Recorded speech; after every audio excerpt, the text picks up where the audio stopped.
За бүгдээрээ хай. Би өнөөдөр болохоор манай дундын шалгалт эхэлж байгаа. Тэгээ би сая шалгалтаа өгчөөд тэгээд өөрийнхөө орж ирэх дуртай кофе шопт орж ирээ сууж гин.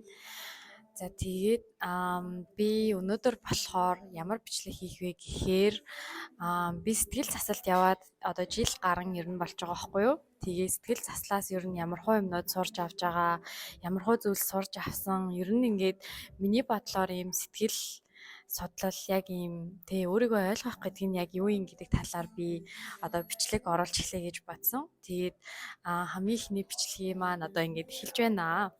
За тэгээд нэг зүйлийг сануулхад одоо миний энэ бичлэгүүдээр гарах одоо ярианууд болохоор зөвхөн надад тохиолдсон зүйлс учраас яг хүн болгонд ийм таарах ч юм уу тий тэгэх албагүй учраас бичлэгийг маань үзэж явах үедээ авах юмаа аваад хаях юмаа хаяасаа гэж бас би бодож байна. За хамгийн эхлээд болохоор яг яагаад сэтгэл засалт явах болсон тухайгаа яриа гэж бодлоо. Би 10 жилээ төгсөөд Солонгос руу шууд хэлний бэлтгэлээр явж исэн 10 сарын хугацаанд хэлний бэлтгэлд суугаад тэгээд тухайн үед болохоор миний ингээд биеэр жоох юм гараад нүрээр ингээд ийм устай шарах гэх юм уу тийм гараад ингээд битүү туураад тэгээд ерөөсөө зүгээр болохгүйсэн хашил бол ерөөсөө биш байсан. Тэгсээр нэ ингээд энэ тэрүүгээр юм гараад тэгээд нэг сар 2 сарын хооронд ингээ өвдсөн болохоор ер нь ингээд буцаад ирсэн 10 сар Солонгост байж байгаад буцаад Монголдо ирсэн. Тэгээ Монголд ирэнгүүчүүд ингээд бүгд хатаад алга болсон. Тэгсэн ч гэсэндээ миний энэ тийнд ингээ өвдөж эхэлсэн байхгүй юу? Одоо жишээлбэл миний цээж одоо ингээ зүрхөө өвддөг штеп хүний тэрэн шиг яг миний ингээ цээж хаваар ингээ аюух өвдөж эхэлсэн. Тэгээд одоо нэг юм хатгаа тусгаар ч юм уу те ингээл нэг юм час гэд ингээ хатгадэн штеп. Яг нуруу болон энэ цээж хаваар тэгээ яг энэ хөвлийн хаваар бас ингэж хатгадаг байсан байхгүй юу? Тэгээд би яг энэ Солонгост те одоо болохгүй мэдээд ингээ өвдсөн юм байна гэж бодоод ер нь 2 жил ер нь яг эмнэлгээр явсан. Одоо тухайн үед чинь нөгөө эрт илрүүлэг гээд яг үнгүү шинжилгээч байдаг. Тэгээд тэрний хажуугаар болохоор би дотор эрхтэн болон цээж зүрх бүх юмаа ингээд үзүүлсэн.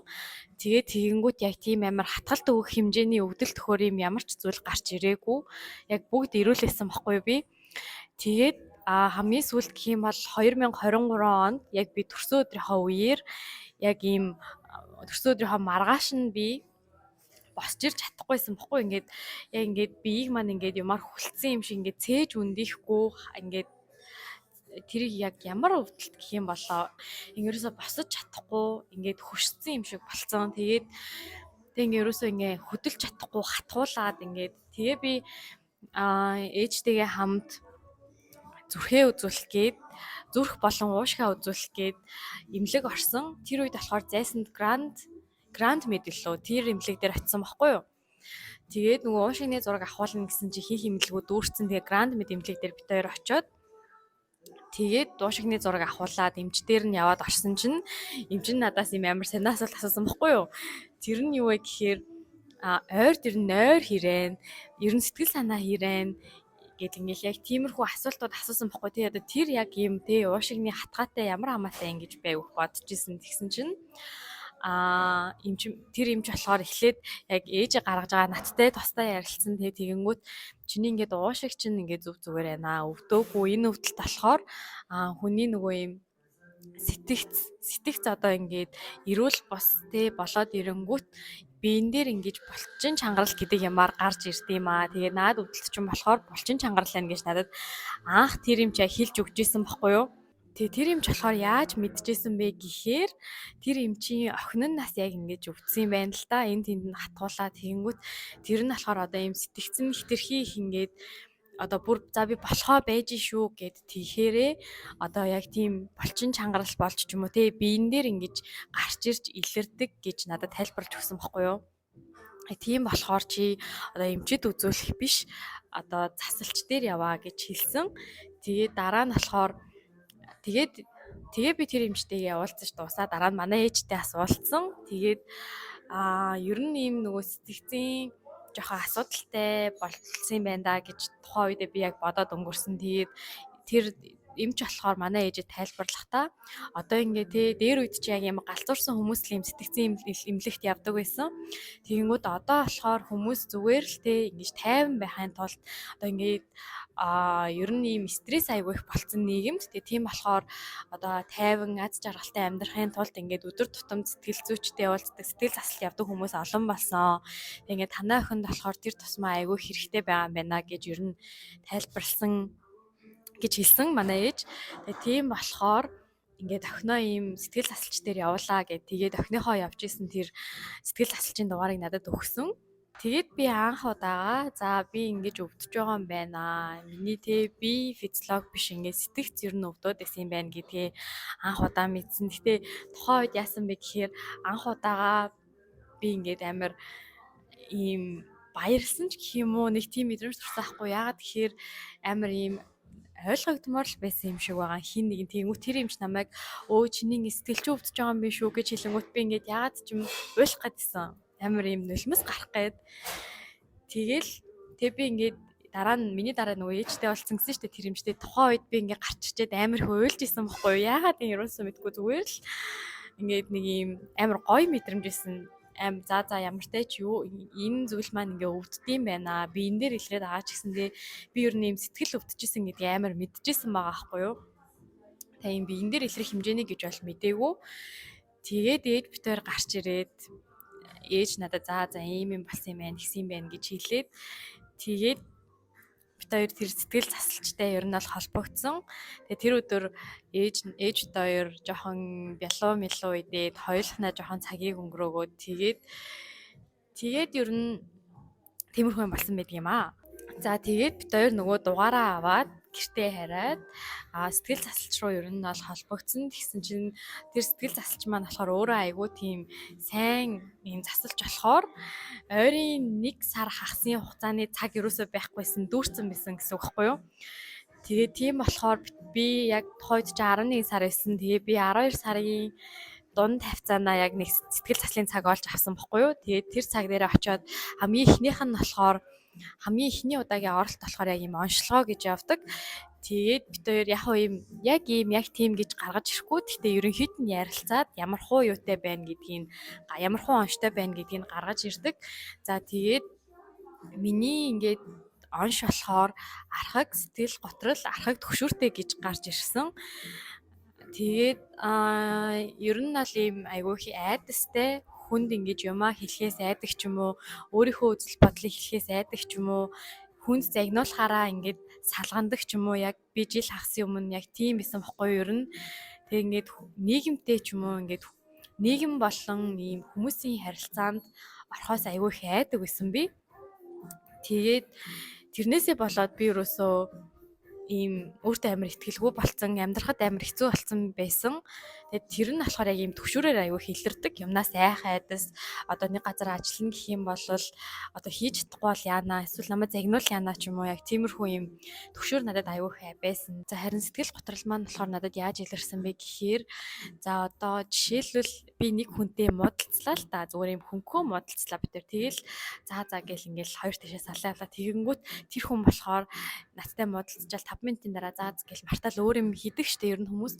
Тэгэнгүүт би болохоор тэр жижигхэн хэрүүлийг бараг ийм сар толгоон дотроо бодож явдаг. Би өстө тэгсэндээ яагаад ихчүү эсвэл тэр хүн яагаад ихчүү гэд яг тэр зүйлийг аягүй их боддог.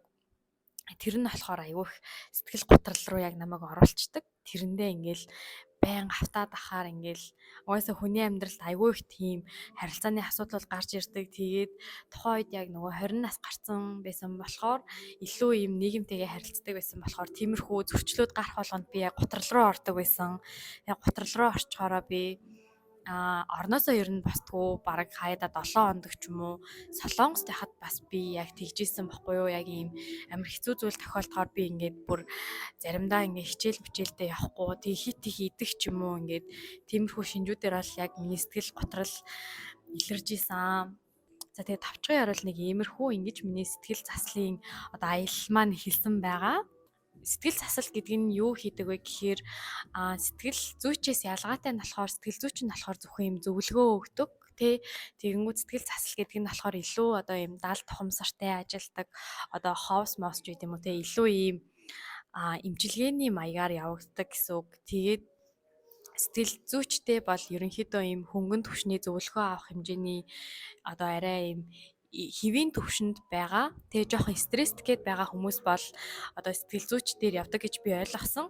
Сэтгэл засалч дээр болохоор илүү ийм одоо трауматай ч юм уу те одоо тийм амьдрахад ийм хэцүү болцсон сэтгэл зүйн асуудал нь илүү ийм амьдралын хэмнэлт нь нөлөөлөд байгаа хүмүүс илүү сэтгэл засалт явдсан байна гэж би бол ойлгосон.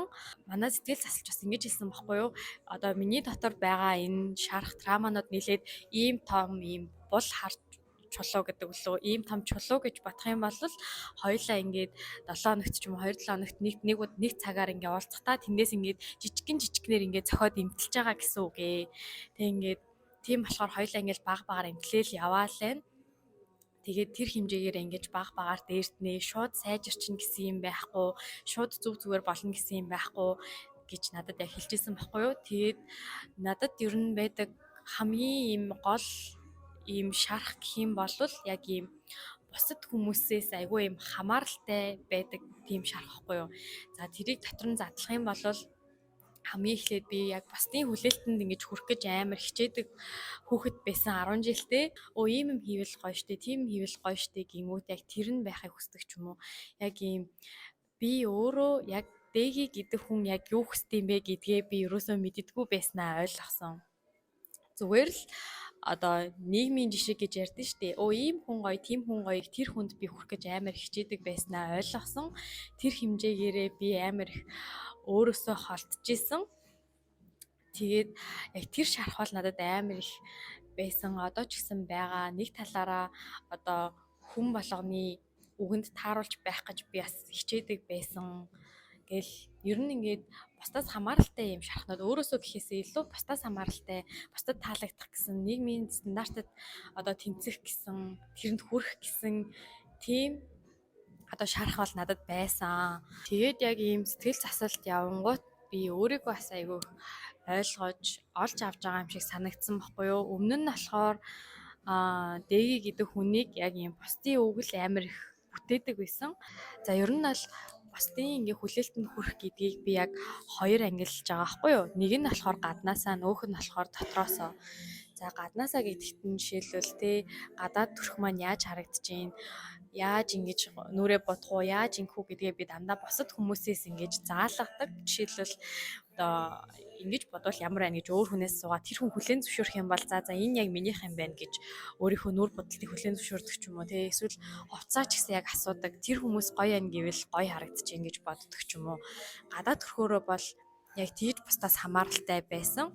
Дотоодосоо гэх юм бол би юу хийхээ айгүй хүнээр заалгадаг байсан. Жишээлбэл мэрэгжил сонгохдоо ч гэсэндээ би зураг зурх дуртай байсан хэрнээ тухайн үеийн нэг хүний зөвлөгөөгөөр би график дизайны ангийг сонгож исэн байхгүй юу. Яг хоо зураг зурх дуртай. Гэхдээ график дизайн бол айгүй ихтгэлгүй байсан ч гэсэндээ за угаасаа чадна гэд яриад оруулах угаасаа юу ч хийж чадна гэдгээ мэдээд яг график дизайны ангид орж исэн. Тэгээ одоо би график дизайнераа 3 дахь курс болцсон явж байгаа. Тэгээ яг сэтгэл засалт яваад эхэлсний дараа би юу ойлгосон бэ гэхээр өөрийнхөө дарагдсан байсан дотоод тэ яг жинхэнэ мөн чанараа одоо яг ямар зан аран шинтэй юу хийх дуртай тэр хүнээ ингэж гаргаж ирсэн гэж би боддог. Тэгээ яваад ангуут би график дизайн бол надад ийм тохирохгүй гэдгийг би ингээд өдөр ирэх тусам амар ойлгож байгаа байхгүй юу. График дизайн болохоор яг ийм одоо жишээлбэл програм дээр ярих юм бол одоо ингээл бүх төлөвүүдийн сураал тэрийг байнга давтаал тэгдэг болвол би бол тийм юм хийх ерөөсөө тийм хүн биш байгаа байхгүй амар юм доктортой сууж ажилдаг ажил шүү дээ. Ер нь график дизайн бол тэгмүт би болохоор илүү юм амьд харилцаатай хүмүүстэй харилцдаг яриатай хөөрөөтэй тиймэрхүү ийм хувьсамтхан ажилд амар дуртай хүн байх гэдгийг амар ойлгосон баггүй юу. Яг өмнө нь ингээ хүмүүстэй харилцаж чаддаггүй байсан ч гэсэндээ би хүнтэй харилцаж айгүйх энерги нөхдөг хүн гэдгийг ойлгосон. Хүмүүстэй ярилцаж тэр хүмүүсийг ойлгох ч юм уу одоо тийм харилцаагаар дамжуулаад өөрийнхөө энергийг нөхөж яг тийм зүйлд дуртай гэдгийг амар ойлгосон. Тэгээд би өөрөө сэтгэл зөөрөө бүр амар их татагдж байгаа сүүлийн үед яг ийм зөвхөн өөрийгөө эмчилж байгаа болохоор биш. Би өөрийгөө одоо эдгээгээд те ийм юм байт юм байна, тийм байт юм байна, энэ нь энэс олт юм байна. Энийг ингэж эдгээж болох юм байна гэж бодох тусам ингээд бусад хүмүүс надад яг тийж харагддаг болж байгаа байхгүй юу? Жишээлбэл хүнтэй уулзаал нэг хэдэн минут ярангуут те тэр хүний за энэ хүн ийм шарахтай байна, тийм ийм шарахтай байна. Энийг өгн ингээ эдгэчихсэн гэж амар их боддог болсон. Тэгээд тийм болохоор одоо ингээд хүнд би ингээд амар зөвлөгөө өгөх дуртай байхгүй юу? Одоо сэтгэл одоо амьдралд нь тулгарч байгаа асуудал те ер нь асуудал хүний амьдралд тулгарч байгаа асуудлын ихэнх нь дандаа юм сэтгэл зүйн асуудал байд юм байна гэдгийг би ойлгож байгаа байхгүй юу? Тэр хүн үнэхээр чадахгүй байгаадаа биш заримдаа зүгээр л өөртөө итгэлгүй болохоор өөрийгөө чадахгүй гэж боддог ч юм уу. Тиймэрхүү хүмүүстэй амар их таардаг. Тэгээ тэр хүмүүст гоё зөвлөгөө өгөх дуртай. Ингэвэл яадын, тэгвэл яадын чи ийм юм хийгээд үз гээд ингээд яг юм сэтгэл зүйн хөөрхөн жижигхэн дасгал бас ингэж хэлж өгөх дуртай. Тэр хүмүүсийг яг ийм сэтгэл зүй гэдэг чинь нэг ийм байдгийг шүү. Өөрт чинь нэг ийм байгаа шүү. Энэ дээрээ ингээ анхааруул гоё шүү гэдэг тийм зөвлөгөө өгөх аюу дуртай болохоор хүмүүс ч гэсэн надаас аюу их тийм асуух дуртай юм шиг санагддаг. Манай найзууд жишээлбэл бас надаас асуух дуртай. Тэгээ тийм болохоор би яг ийм сэтгэл зүгээр яг сурыг гэж одоо нэлээ их бодож байгаа. Тэгээд тийм. За тэгээд өнөөдрийн хувьд гэх юм бол яг ийм сэтгэл зүйн талаарх булангаа ингээд өндөрлөе. Ягаад тэгэхээр одоо миний явах цаг болж байна. Би одоо найзтайгаа уулзах хэрэгтэй болохоор өнөөдөртөө ингээд сэтгэл зүйн булангаа өндөрлөөд дараагийн сэтгэл зүйн булангаараа хэвтүүлээ уулзцгаая. Бай.